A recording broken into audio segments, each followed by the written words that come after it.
Hey guys, it is Friday, and thank you, Wolfram, for doing Modly Mod stuff, and Ghostery, Fraud at Wrangler. I hope you have a great birthday in case I don't make it to your stream. Uh, Evenings are just a poop shoot, if you know what I mean. Are people going to be happy and let me stream, or do we need to do all of the grown up stuff like go to Sam's Club and buy stuff? So thank you for gifting 5 memberships. Those went to Squid Pro Quo, Jeff Clark, WCM, Mom of 10, Dennis Heaton, and Emma Lamery. I hope I said everyone's names right, but again, I'm not great at that. Let's see here. Excuse me.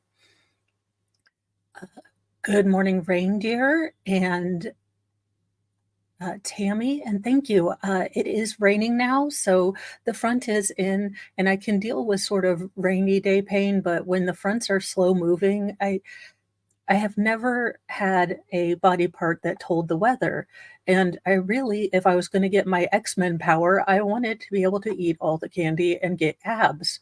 But apparently that is not how that one works. You don't get to pick your superpower.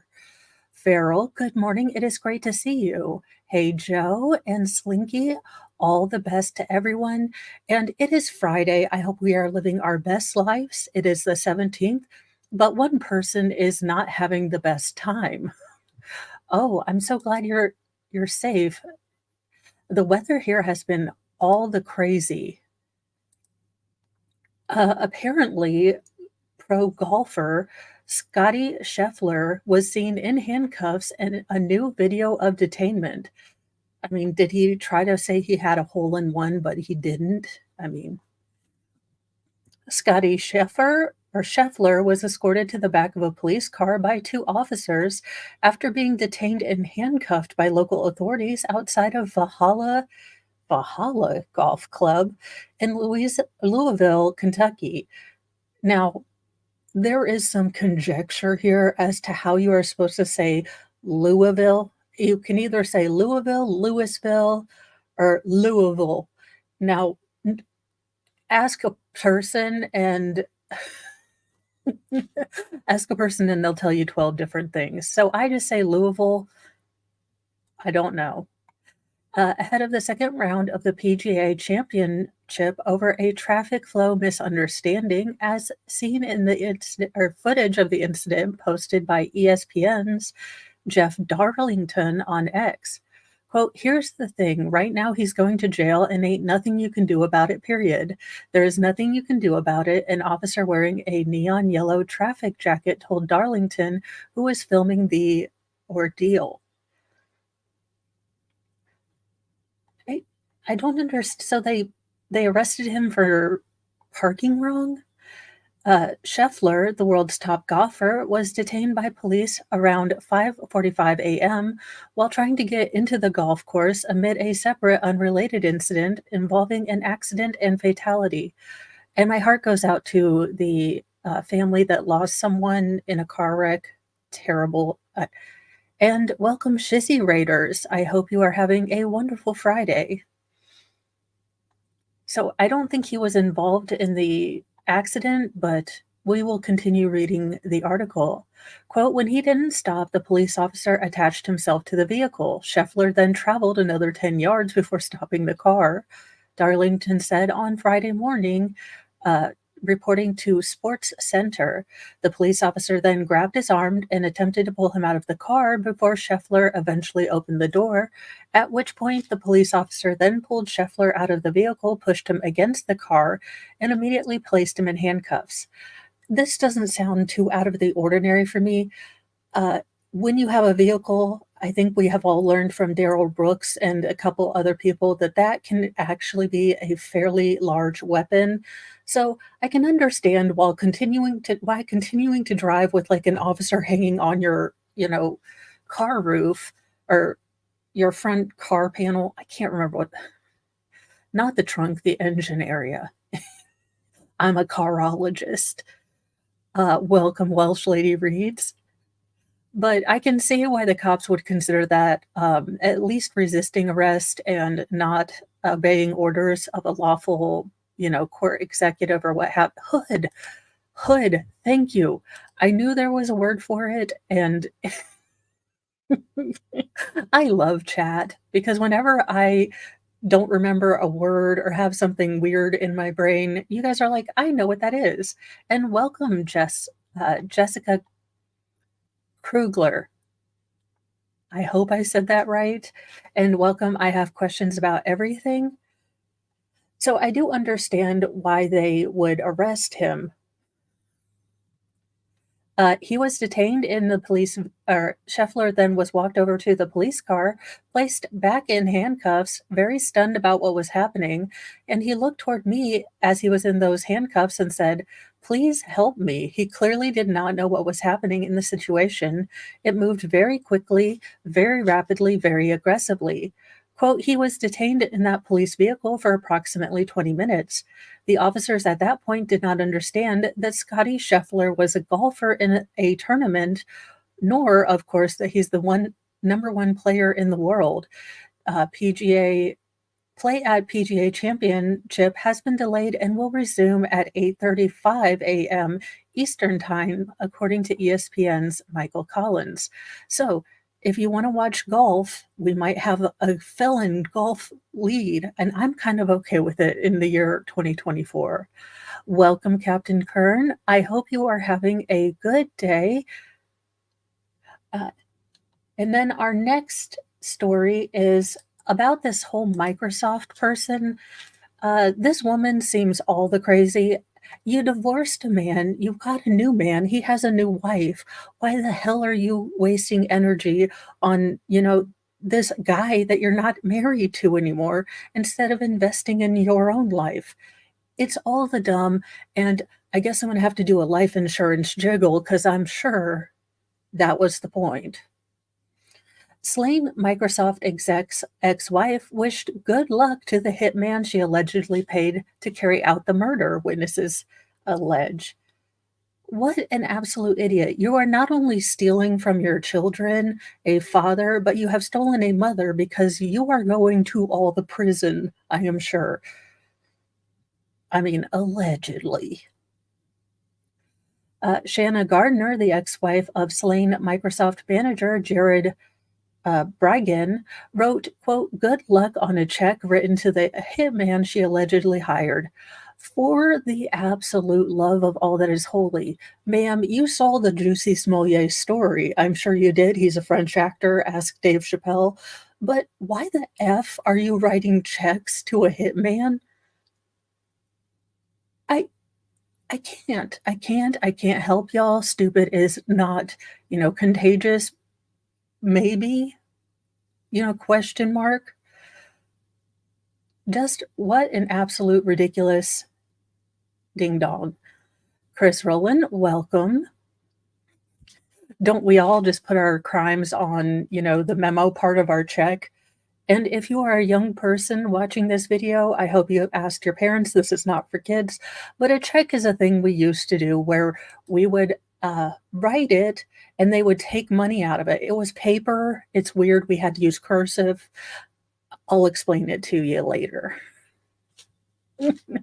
And never, ever, ever did we float a check when a payday was a couple days away and we knew the check wasn't going to get there at the bank before payday. But never, ever would any of us do that. Ever. So again, she wrote on a check in the memo part, good luck for the hitman she hired to carry out her ex-husband's unaliving in 2022. A witness testified during a Wednesday bond hearing. A Duval County court or Florida courtroom heard testimony from several witnesses on Wednesday during a hearing to determine whether Gardner, a mother of two, is charged with first-degree murder, conspiracy to commit first-degree murder, solicitation to commit a capital felony, and child endangerment, if she should have bond. The answer is no. Gardner and her second husband, Mario Fernandez Saldana, sorry. Again, you're dealing with a person that has somewhat dyslexia, so I'm like, wait a minute, that's backwards. Gotcha. He alleged they allegedly offered $150,000 to Henry Tenon, Fernandez Saldana's former tenant, to carry out the unaliving. A $5,000 check to Tenon, dated April 4th, 2022, from Gardner's and Saldana's LLC, First Choice Home Rentals, Chiblets, reads Kickstarter and good luck, according to Jacksonville Police Department Detective Chris Johns. Quote, Mr. Tendon stated that this was the first of many payments that were supposed to be an investment into his pallet company, which was actually a payment for the unaliving. Johns, the lead detective assigned to the Brigham case, testified Tuesday. Ma'am, I mean, you do realize Florida has the, you know, the unaliving chair. Also, so Farrell, funny story for everyone, and why you shouldn't put ridiculous things in the memo section. Mr. Mo had to prove that deposits from my account were not linked before we were, married for a long time. That basically it was considered my income and not his income. Now, me being a smartass, I might have written like thanks for Friday night, definitely not smexual favors, uh, you know, fart exterminator, like just the most terrible things you could ever imagine. And we had to show these to a lawyer who kind of said, hey, it's pretty funny what you wrote on the memo things, but this could be used against you. So I was young and a smartass. Now I'm older and a smartass. Prosecutors described the arrangement between Gardner, Saldana, and Tenon as a contract unaliving of Jared Brigham, who had 2 children with Gardner and 2 with his wife, Christine Brigham. Saldana is facing the same charges as Gardner in the connection to Brigham's murder. Brigham was fatally shot in the front of his car after coming across a tire in the middle of a secluded road on February 16th, 2022, which prosecutors believe was a setup in Jacksonville Beach, Florida. His then 2.5-year-old daughter was in the back seat at the time. Ma'am, look, if they prove that you are guilty because contextually you're supposed to be innocent right now, there is a special place in Hades for people that rob children of their parents. Good morning, audio coffee. I know the memo line was so fun. You could make things up. You could, totally not a drug, transaction. I mean, but unfortunately, the 2.5-year-old had to deal with the trauma of seeing her father unalived, the loud noise, because if you've ever fired a force multiplier, they are so, so loud. And Slinky, about the same.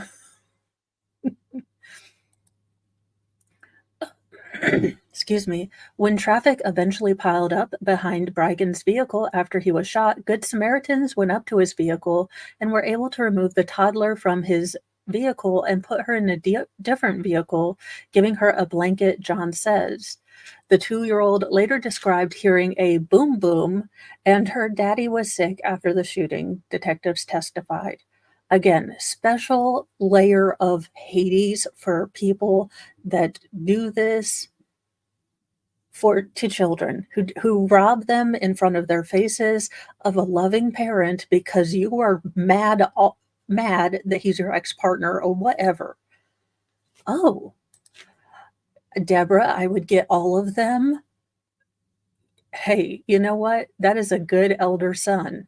I like when they have my latest haul. I'm sure you're very interested.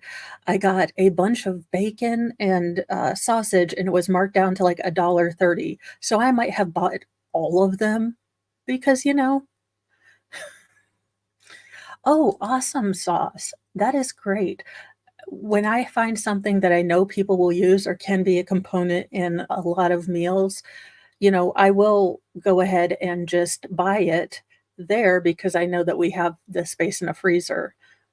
but I also have to feed, like, a gajillion people, so you might not buy in bulk as much as I do.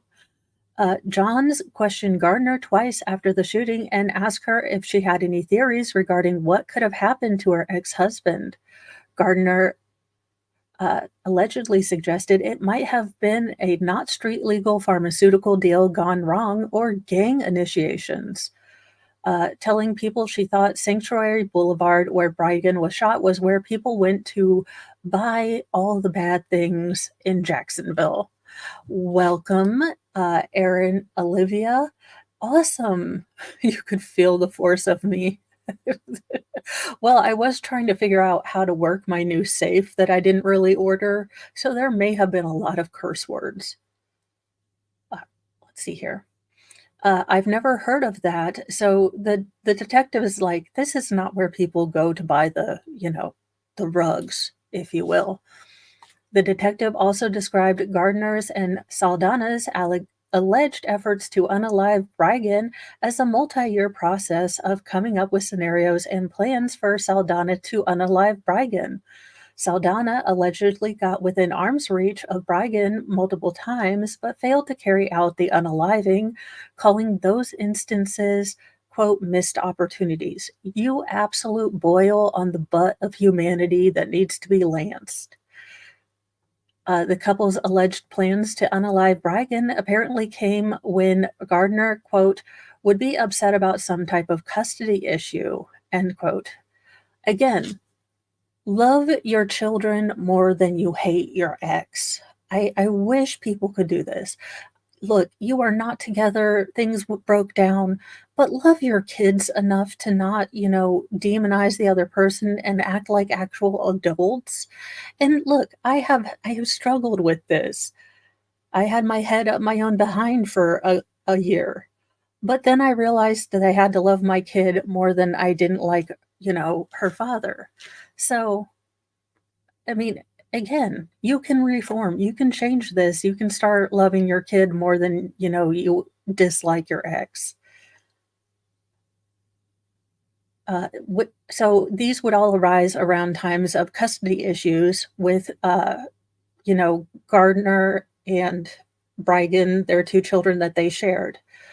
And, quote, Mario's solution was always to take care of Jared, Johns said, adding that, quote, take care of meant unalive. Both Gardner and Fernanda Saldana have pled not guilty in connection with Brigan's murder. The pair are accused of hiring Fernanda Saldana's former tenant, Harry Tenen, as a hitman. Tenen pled guilty to pulling the trigger and agreed to testify against the other suspects. Fox News Digital has reached out to Jose Baez, yes, of Casey Anthony fame, is covering this.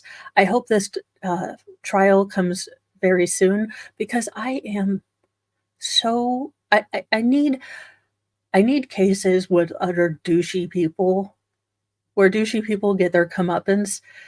Usually I'm on the defense's side, but it, this is going to sound terrible, but having a trial where an obviously gross person gets convicted, I'm okay. It's like the Adam Montgomery thing. Look, they did not prove anything. I think Kayla was an unreliable witness, but am I upset that he was found guilty? Eh, I, you know, my morals can be swayed when I feel like you're a douche. In prayers, this is a God moment. Dash cam footage shows a terrified driver of a semi-trailer dangling off a Louisville bridge. Quote, I really thought I was going to bite it. I would be terrified. Now you guys won't be able to hear sound, but you may be able to watch the video, hopefully. Oh, good night. Nope. Just nerp.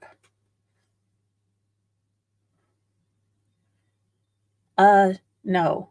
That would be I'd be calling out to Spider-Man, Stretch Armstrong, and Final Form Jesus. That's about all that, and I'd need new pants. Well, I need a new car seat too. Let's be honest, scared poopless is a reality thing. Dramatic dashcam footage shows the moment a pickup truck veered into oncoming traffic and struck a tractor trailer that plowed through a guardrail and hung over the edge of a Louisville bridge. Now, I also want to say big rigs are big. They can't stop on a dime. They take up a lot of space. Most of these truck drivers are really good drivers. So we could kind of pay attention and, not be a-holes around trucks. If you can't see their mirrors, they can't see you kind of deal. And also, gentlemen, if you're going to self love with your hands. According to Fun Diane, they can see that. Now, apparently, women flashing, there were no complaints.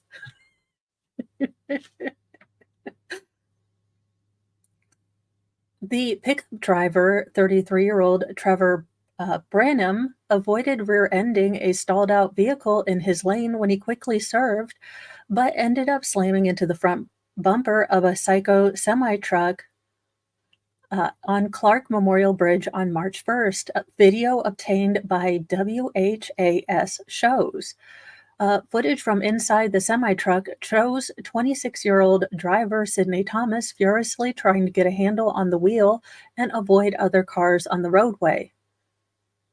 As the tractor trailer veered off the road and over the side of the bridge, Thomas had a terrified look on her face. No crap, Sherlock. Seriously? Well, she looked like she could be scared. Yeah, her truck is hanging off a freaking bridge. I mean, uh, she was terrified and quickly looked outside her window as the cabin hung 100 feet over the edge of the Ohio River. Pieces of the front bumper can be seen plunging into the water as the truck dangles off the side. Quote, when I went through the railing, I was like, whoa, this is a crazy way to die. Probably what I would be thinking too, although I'd be like, why wasn't I blaring out, free bird? But that's a whole other story. Thomas told WHAS on Thursday, I really thought I was going to die.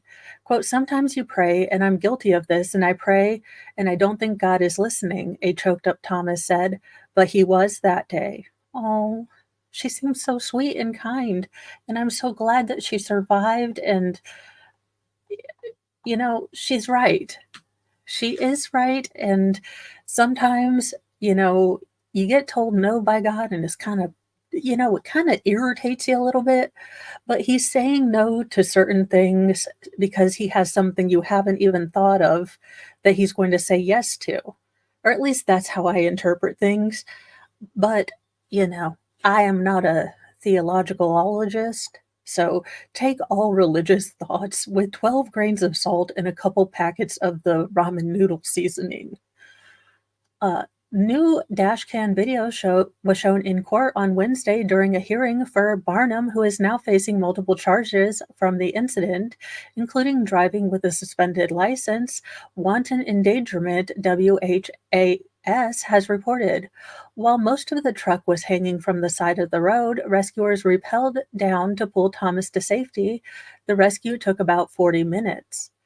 The semi-truck could have shifted at any moment while it was pinned between one of the banisters and concrete, authorities said. Thomas told WHAS as she sat in the driver's seat going over the raging river, she tried to figure out what she'd do if it went into free fall. Quote, I was thinking if it starts going, you're going to have to move fast, unbuckle the seatbelt, open that door, and jump out because you're going to drown. No. And look, I only know this because I watched Mythbusters, so take this with a grain of salt. But if your car is going into water, you want to wait until the water pressure neutralizes. You won't be able to open the door, while water is coming in because that's too great a force. I think 3 inches of water can move like a truck if it's running fast.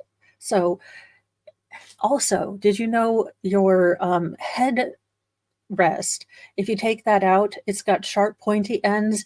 I believe that they've proved that you can use that to open or crack open a window. Do I want to hear something really scary? Yes, but if you saw Nancy Pelosi's boobs, I'm sorry, sir, we're getting your Purple Heart ready. But this mother of 5 was thinking ahead. Quote, "I would rather, um, not be able drowned than trying to swim than be submerged and underneath the water and not be able to get out," she also said. So I am really, really glad that this, you know, ended up with her being alive. Look, I would not ever drive a truck again. The cab was only being held up by an inch and a half thick metal rod that's only about 6 inches long. That's what he said. Giggity. But that is terrifying. In other news, apparently, if you switch Skitty and Sweet with rat unaliving powder, it's all good in the neighborhood in Florida. What am I reading here? A poisoning case was dropped against a Florida woman who said she thought bleach in the boyfriend's tea was quote unquote sugar, as accuser is nowhere to be found. Ma'am, ma'am, what did you do with this victim? Because he is nowhere. Where did you put him, ma'am? We need you to confess. In a complete reversal of course, Florida prosecutors have opted not to formally charge a woman accused of tainting a live-in boyfriend's tea with a bleach tablet.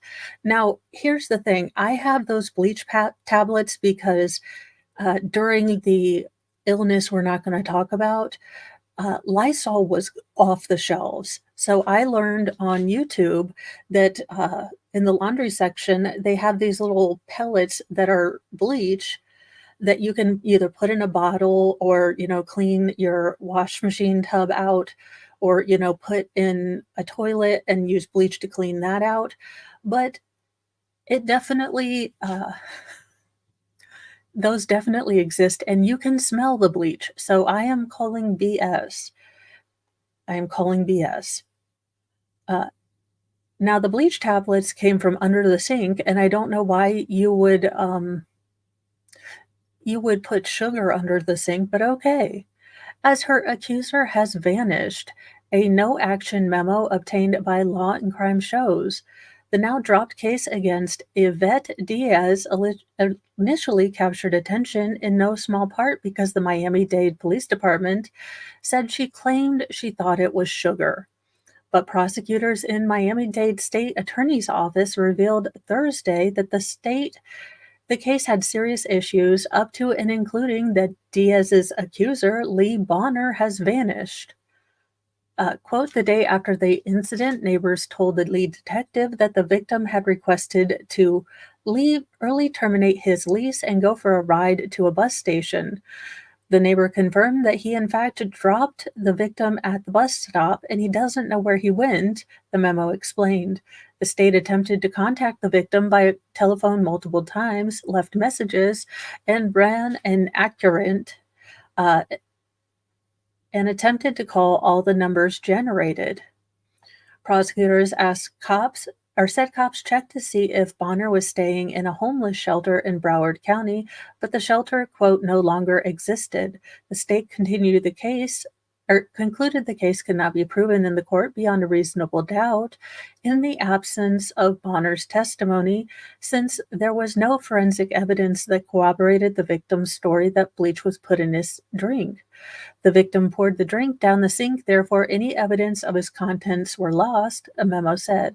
CCTV from the incident also showed both the victim and the defendant coming in and out of the trailer multiple times, contrary to what the victim told police. Uh, Diaz, 49, had been accused of tainting Bonner's tea on the evening of February 20th. The live-in boyfriend of 3 years claimed he stepped out of their trailer to talk on a phone with his employer, only to return inside and take a large gulp from the tea that immediately caused a burning sensation in his throat. Now, sir, you have either smoked all of the, Marlboros without the filter, because you should be able to smell the bleach. If she put an entire tablet in there, Like, you could smell the bleach around your house. So I am calling shenanigans. The story went that Bonner was eating a spicy tortilla and offered Diaz some tea, but according to him, Diaz adamantly refused to drink it. The victim then noticed the small smell of bleach emanating from his cup. The victim immediately poured the drink into the sink, at which time he saw the remnants of a concentrated bleach tablet he uses for dissolving into 5 gallons of water in his cup, the arrest report said. Quote, the victim turned to the defendant and stated, there's bleach in this drink. Did you put bleach in my drink? After cops emphasized that the bleach was kept under the kitchen sink and couldn't have been confused for sugar, the prosecutor followed suit. At a hearing where the judge found probable cause, Diaz and her attorney took the position that there was no intent to unalive or injure, as again, Diaz thought she'd put sugar in the tea. Quote, our probable cause argument is that there was no intent, and that is one of the elements to intend to unalive or injure, the lawyer said, according to a local NBC affiliate, WTVJ. Quote, Ms. Diaz stated on the arrest affidavit, it states that she didn't know what she was putting in and what happened to the tablet. Ma'am, this is like when maybe my youngest, most feral, says that robblers came in and wrote his name on the wall, as robblers tend to do. Prosecutors now acknowledge that Bonner's spilling of the tea in question down the sink is a key evidentiary loss. The no action development is a huge win for Diaz, as the felony first-degree domestic violence, poisoning food or water case potentially punishable by decades in prison is now disappeared. A no action decision is distinct from a novel prosequi, in that a no action occurs before formal charges are filed, while the latter is a prosecutorial dismissal after formal charges are brought. So there you go. She apparently is going to get away with that. In other news, people that are getting pardons, and this one is a bit controversial. I am of the opinion if you are surrounded by people with force multipliers and they go from low ready to, ready, and you are boxed in a car, I don't think that this should have been charged. I think this was self-defense, but that is my opinion, and you all are free to have your own opinions. Just don't be mean to each other. You can all have different opinions, but no name calling in chat. Texas governor pardons ex-Army sergeant of convicted of unaliving a Black Lives Matter protester. Texas Governor Greg Abbott issued a full pardon Thursday for a former U.S. Army sergeant convicted of unaliving or murder, fatally shooting an armed demonstrator in 2020 during the nationwide Summer of Love. Abbott announced the pardon shortly after the Texas Board of Pardons and Paroles announced a unanimous recommendation that Daniel Perry be pardoned and have his firearm rights restored. Perry had been in state prison on a 25-year sentence since his 2023 conviction in the unaliving of Garrett Foster and was released shortly after the pardon, a prison spokeswoman said. Perry was working as a rideshare driver when his car was approached at a demonstration in Austin. Prosecutors said he could have driven away from the confrontation with Frazier. No, they couldn't. He was surrounded. You have people banging on her car. You have a bunch of people who would like to test FAFO. Now, this is probably a gross stereotype, but I imagine that everyone in Texas is strapped. I just do. I maybe watched The Simpsons with a Texas guy, but yeah, the use of self-defense, again, as a person from the military, if someone comes to you with low ready, you're going to start getting concerned. When it goes to full ready, you are telling this person, since you are never supposed to aim a firearm at anything you don't intend to destroy, that you would like to destroy someone. At least that's my opinion. The jury, let's see, prosecutor said he could have driven away from the confrontation with Foster, a Air Force veteran who witnesses said never raised his gun. Yeah, I'm going to believe a bunch of people that were out blocking streets, being insufferable, and just causing chaos. I'm definitely going to agree with that. Yeah, I'm sure those people were not lying.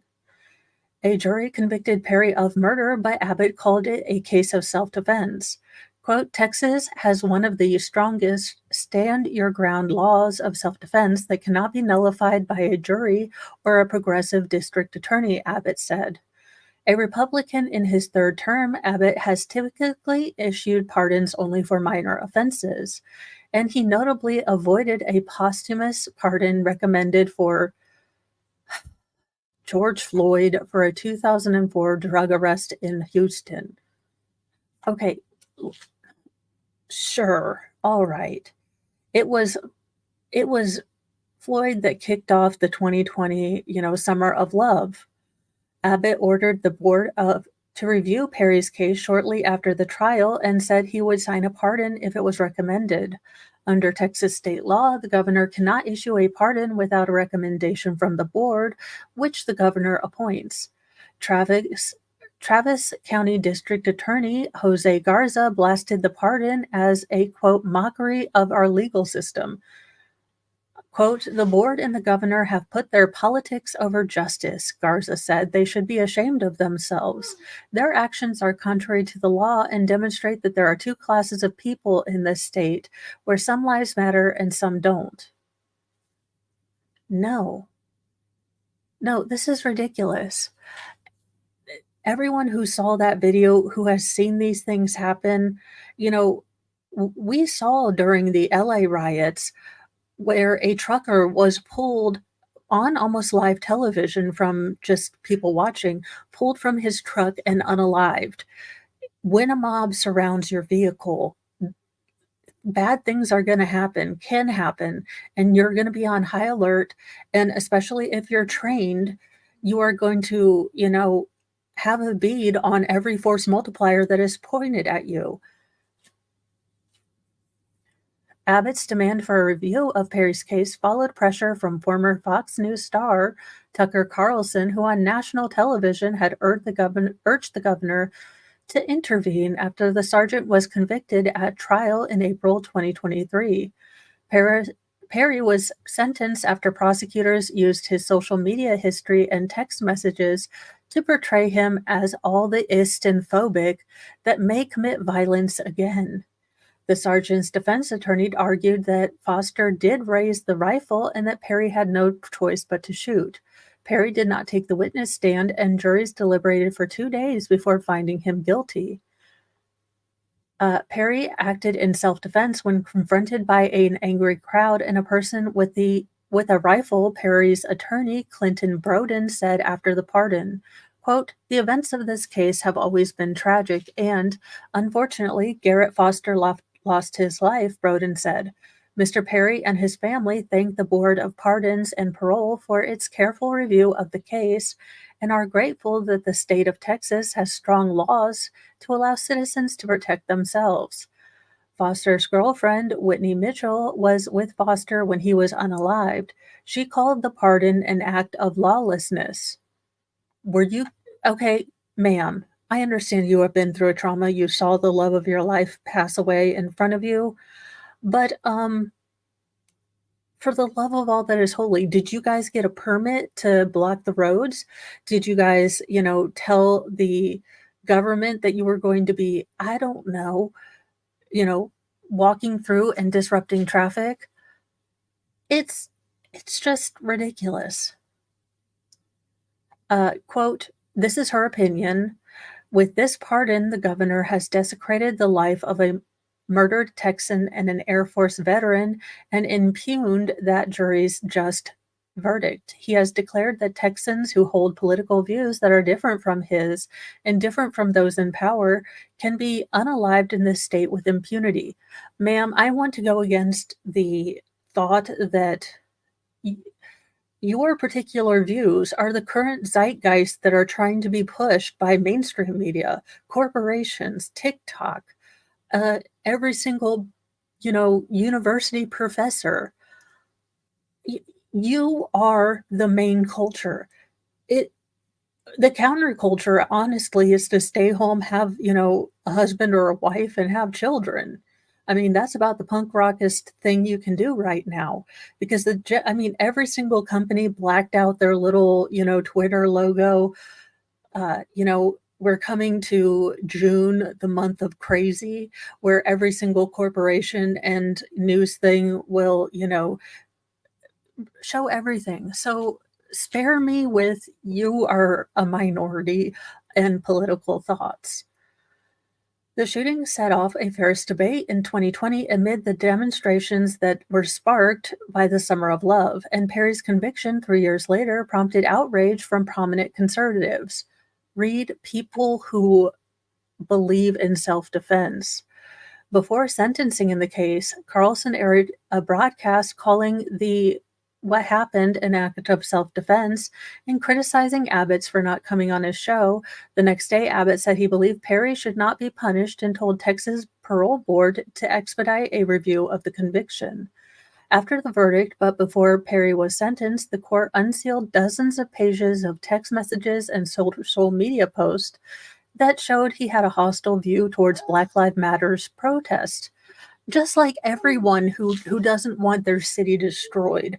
I mean, Indiana, downtown Indianapolis, things were destroyed beyond all belief. So, I'm sorry, but FAFO. Uh, it's official. I am a ist or a phobe because I do not agree with people that act like animals. That was a quote from Perry. Perry served in the Army for more than a decade. At trial, a forensic psychologist testified that he believed that Perry had post traumatic stress disorder from his deployment to Afghanistan and being bullied as a child. At the time of the shooting, Perry was stationed at Fort uh, Cavalos, then Fort Hood, about 70 miles north of Austin. So there you go. He got a full pardon, and his right to carry firearms will be put back in. In cops acting badly, awesome. I mean, honest to goodness, if I were surrounded by a bunch of people, I would try to go through it, and you'd get in trouble just if he had run away. If he had run away and unfortunately someone got, unalived by his car, then the prosecutors would be there saying that he went to target people and, pull a killdozer. So you couldn't win for losing with this prosecutor as far as, you know, I can see. In what in the actual Hades is going on here? A cop unalived a Lyft driver because he was trying to recruit him into, quote, a gay fraternity. Police. Sir, what? Also, there's a fraternity? Do we have a secret hand, or do they have a secret handshake? A Georgia police officer allegedly unalived a Lyft driver who was taking him home because he thought the victim was trying to kidnap him and recruit him into a gay fraternity, quote unquote. His words, not mine. YouTube. I have no idea. Oh, he's from Fulton County. My God, who would have imagined? Fulton County jail records show Kobe Minor is facing murder and aggravated assault charges. Minor, an Atlanta Police Department officer since 2018, resigned from the department after his arrest, the agency said in a statement.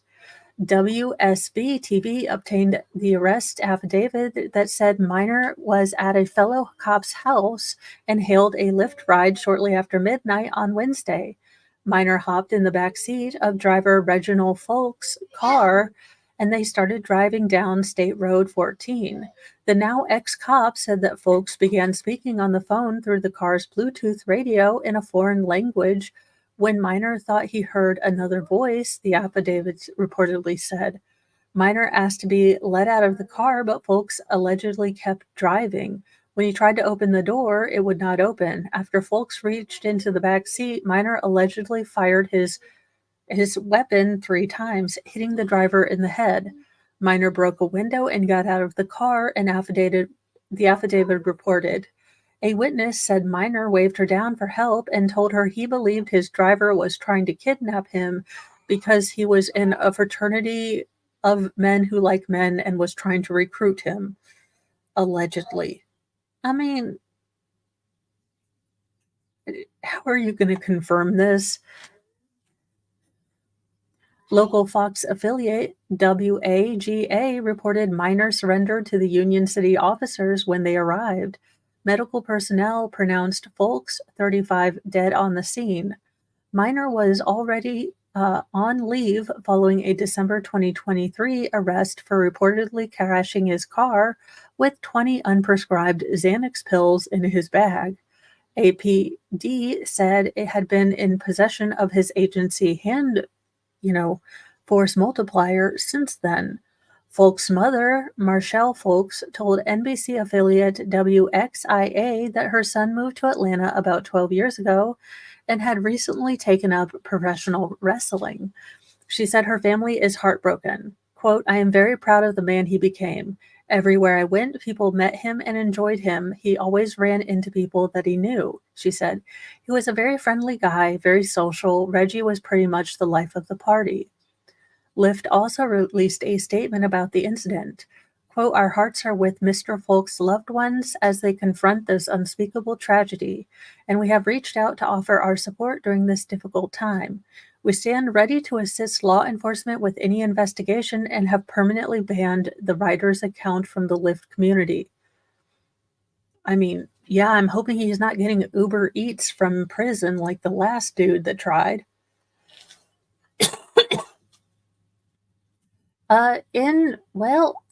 I never thought I'd see this headline, but 2024, you epic masterpiece, continue. How a quote, epic fart helped the Knicks get ready for Game 5 to rout the Pacers.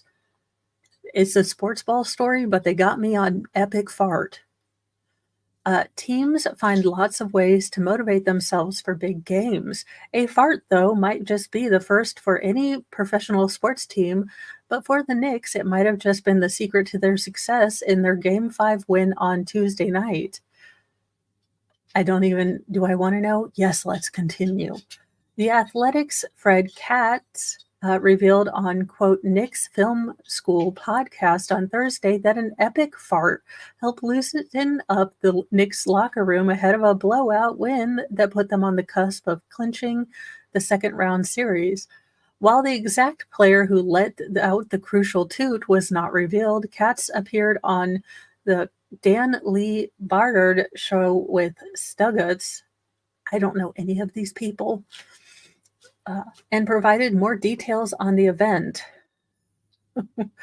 Quote, when it happened, it strung along for a lot longer than one might expect for a fart of that volume. And that one player looked around and said with a completely straight face, something's up with the pipes here. So apparently, he was like, the gas mains are broken. It's totally not me. I did not go to White Castle.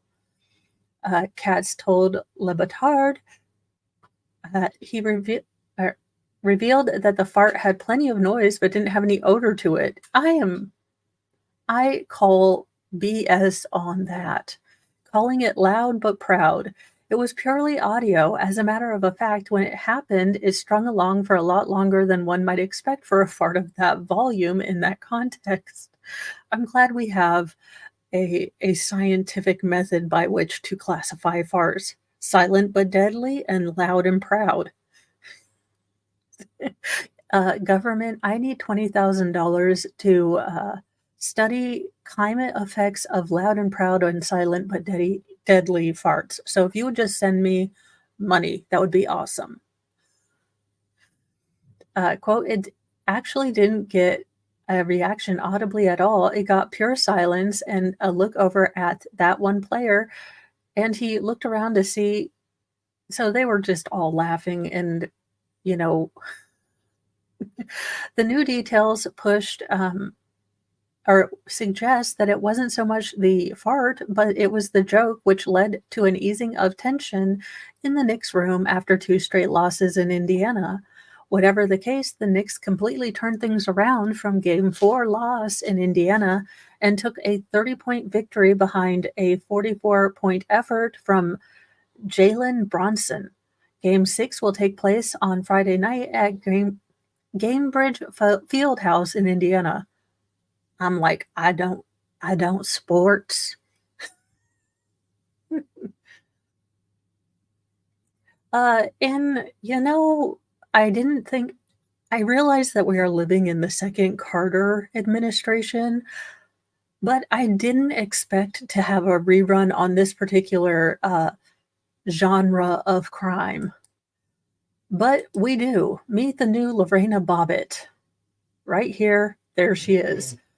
A woman stabbed a boyfriend and severed his man bits, but gave him ibuprofen before he bled out. Told cops she was just, quote, so angry. So there you go. Uh, Sal, I don't think you can fix her, and I don't want to actually make a future Justice for Sal t-shirt.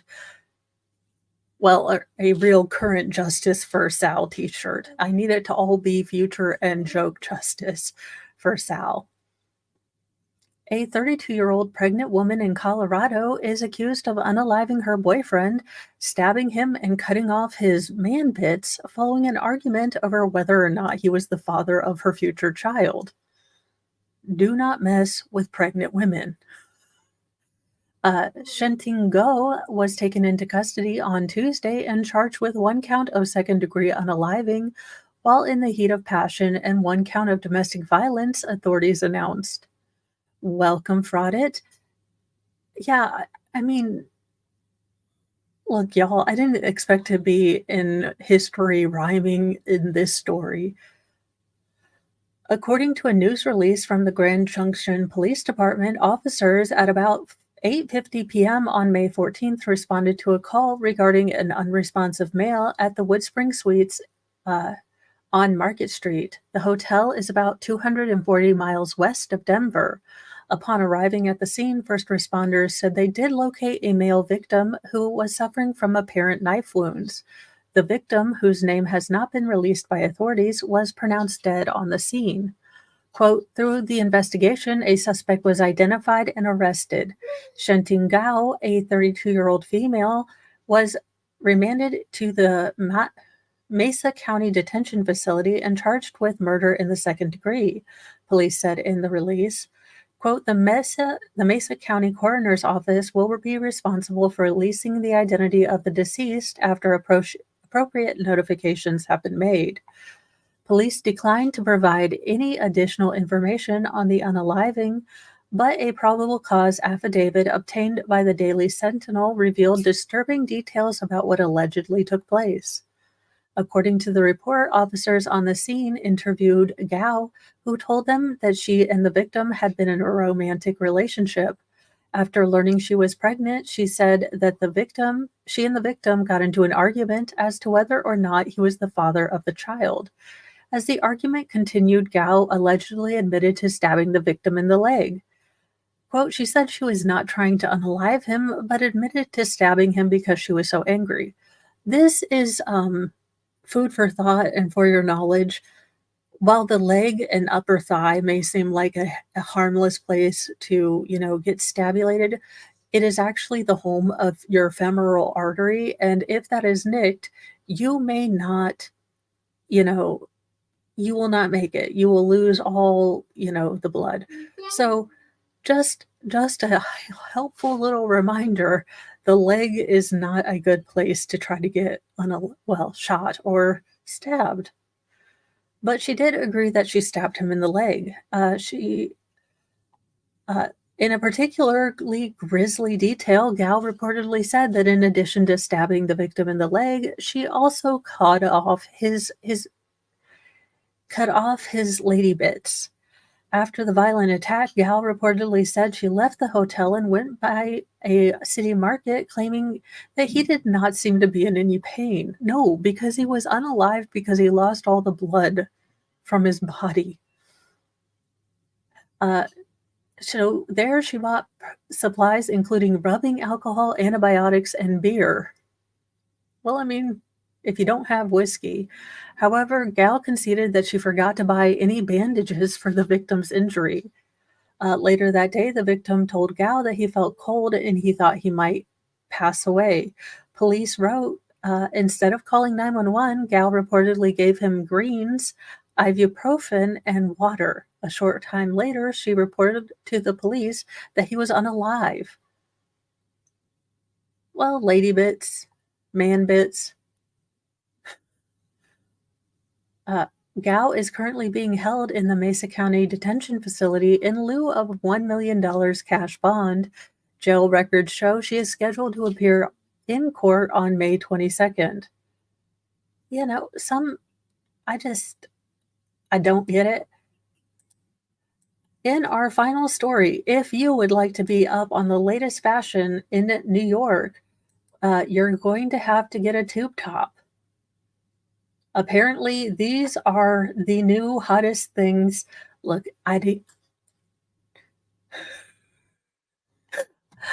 well, I mean, she also got him beer and rubbing alcohol. I can't imagine rubbing alcohol on a severed speckle. I don't know, but I do know you do not question a pregnant woman. Anyhoozle, if y'all want these particular look, not not saying nothing, but I need at least a two-liner. Us fluffy people are gonna need at least two lines of the digital art. I'm just saying. Fashion plates prepare to eat your heart out. Hamburgers, hot dogs, gyros. There's a food cart with an LED marquee flashing the menu items on nearly every corner in New York City. Now, avant-garde designer Edna St. Louis is transforming the hot lunch list into halal-inspired haute couture. Quote, I wanted to make a reference to something that real New Yorkers experience. Um, Knife crime and hobos?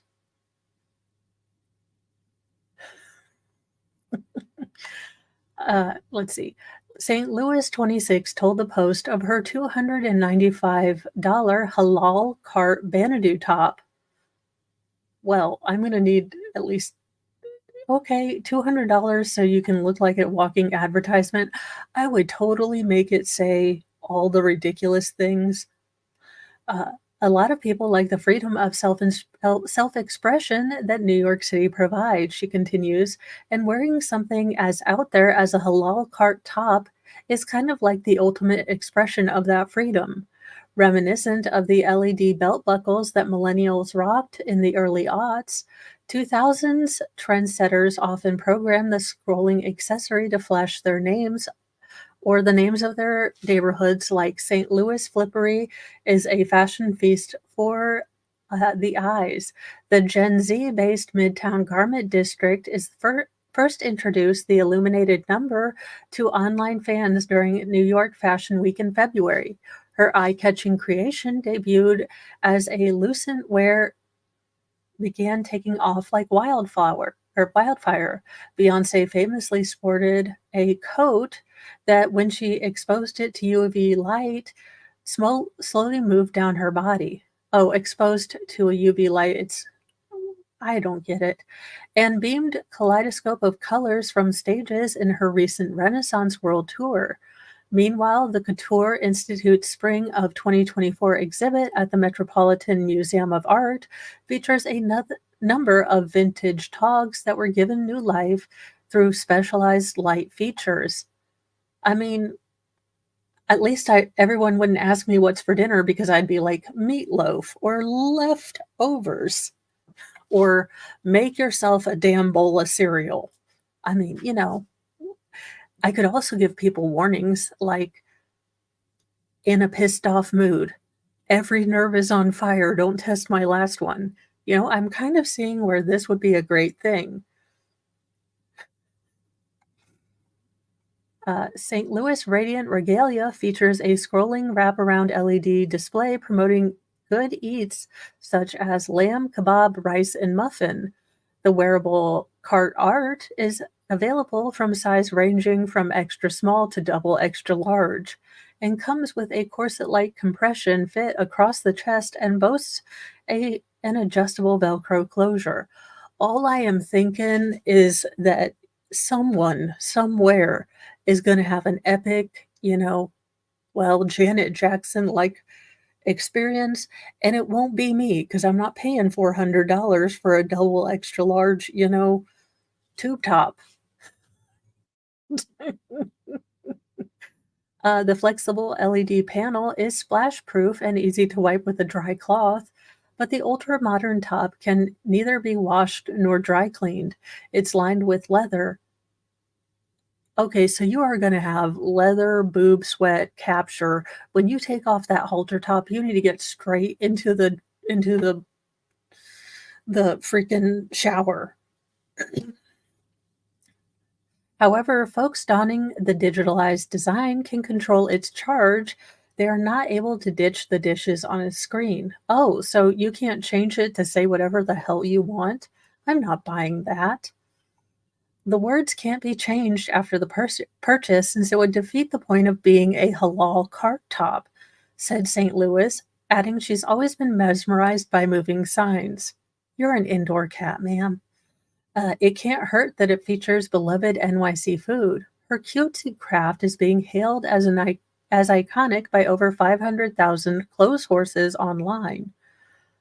Fashionistas from Gotham and beyond have virally fawned over the finery since the brunette shared a viral snippet of herself wearing a piece on the subway Tuesday. Quote, has Gen Z upgraded from the name belts we millennial wore to this? I'm here for it, applauded an approving TikTok commenter. As a native New Yorker, this is so iconic. This is fashion. And I'm like, I am confused.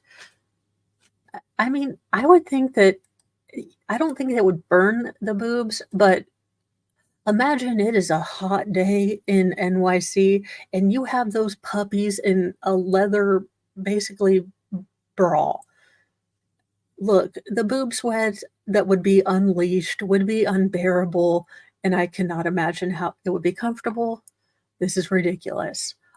And I want it to say other things, so this really isn't made for me. So there you go. If you would like to dress up like a New York halal cart, you can buy a, Banadu top. And, iconic isn't the right word, moronic is the right word. But I don't understand fashion, so, take all of my comments with, you know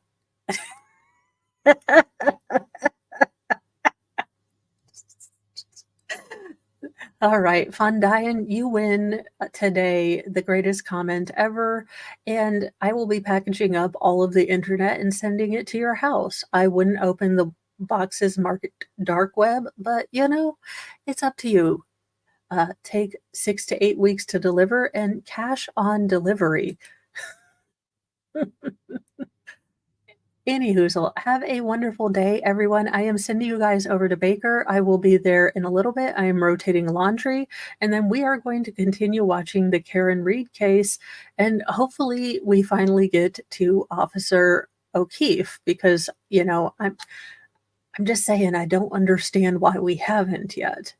Anyhoozle, have a great day. Be kind to yourself, be kind to others, and remember that there will be no Saturday, Legal Shenanigans Theater because I'm going to get my kitten. So I'm sure later in the day we will have all the kitten talk ever. It will be a shenanigans stream, but I'm not sure when that's going to happen. So I will try to let you guys know when it does. Any hoozle, I'm sending you guys off. Bye, you guys.